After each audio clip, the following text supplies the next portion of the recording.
En Arizona, la ville minière de Prosperity est connue pour sa grande production d'or, mais les mines sont fermées depuis un moment. Une nuit, un homme conduit un camion plein de produits chimiques et ne voit pas le lapin au milieu de la route. Il fait un virage brusque pour l'éviter, ce qui provoque la chute d'un baril toxique du camion qui coule dans l'étang. Le lendemain, Joshua visite l'étang pour collecter des criquets. Ignorant la contamination toxique, il a plusieurs araignées comme animaux de compagnie, alors il vient ici tous les jours pour attraper des insectes afin de les nourrir. Une semaine plus tard, Mike rend visite à Joshua parce qu'il est aussi obsédé par les araignées et veut voir les animaux de son ami, mais il a toujours peur quand une araignée saute sur la vitre.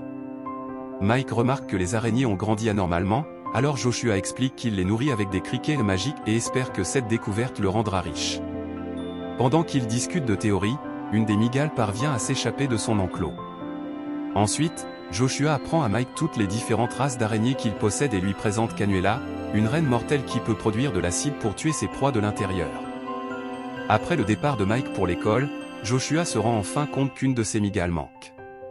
Il commence à la chercher, pour que la mygale le trouve en premier. Elle grimpe sur son dos et mord son cou, provoquant un cri de douleur insupportable de Joshua. Alors qu'il titube, il renverse accidentellement les autres enclos, permettant à toutes les araignées de s'échapper. Elle commence à ramper partout dans la pièce et attaque même le perroquet de Joshua. La semaine suivante, Mike tente de rendre à nouveau visite à Joshua, mais en passant près de l'étang, il est arrêté par sa mère, Samantha, qui est aussi le shérif de la ville. Avec l'aide de l'adjoint Pete, elle essaie de récupérer le baril et de l'envoyer à un laboratoire pour identifier le produit chimique qui a pollué l'eau. Elle considère la zone dangereuse et fait monter Mike dans son camion pour le ramener à la maison. Plus loin sur la route, un groupe d'adolescents roule trop vite à vélo et fait des cascades folles. Quand Samantha les voit, elle fait demi-tour et les arrête.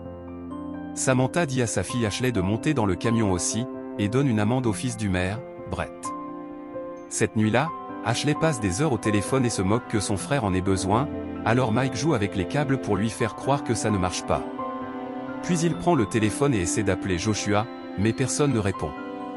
Pendant ce temps, la maison de Joshua est couverte de toiles d'araignées et son corps mort sert de nourriture aux araignées, qui ont maintenant la taille de chiens.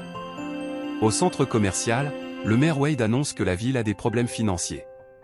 Il pense que cela pourrait être résolu en construisant un complexe commercial, mais il a besoin que les habitants cèdent leurs terres. Tout le monde commence à se plaindre contre cette idée, y compris Chris, le fils du propriétaire de la mine, mort il y a 10 ans.